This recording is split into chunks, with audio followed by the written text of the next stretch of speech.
Minutes to my good friend from Virginia, Mr. Good. Thank you, Mr. Chairman. I'm proud to rise in support of the amendment offered by my friend from Pennsylvania, Mr. Perry, appropriately titled the Show Up Amendment. I mean, isn't that the minimum standard?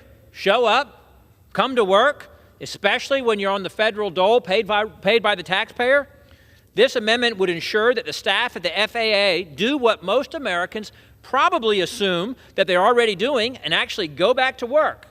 It requires the FAA to comply with the Show Up Act.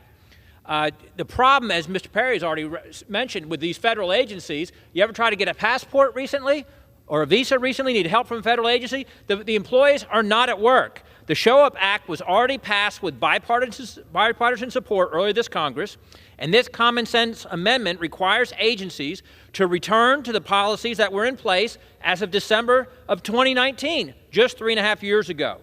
It also stipulates that agencies may not arbitrarily expand telework policies unless the Office of Personnel Management deems that it would have a significantly positive impact on the agency's mission. It's hard to imagine how that would truly be the case. Removing the FAA's ability to perpetuate its current relaxed telework policy simply puts the FAA on the same footing as its counterparts in the private sector and requires those federal employees to do what civilians they are purportedly there to serve are required to do: show up to work every day. The China virus has long dissipated, and it's time for the FAA employees to resume their normal workday, their duties in the office, and it's ridiculous that we got to try to force this to happen. Give you some stats. An October 2022 survey by the OPM of 558,000 federal employees revealed that 20% never report to a physical office, while 46% come to the office some of the time. Unfortunately, unions like the American Federation of Government Employees, which should be illegal, by the way, for a government union, but they're fighting to keep America's federal employees at home permanently. Another survey from the OPM found that 80% of managers in federal agencies report that they're managing a poorly performing staff. I yield the gentleman as much time as he will consume.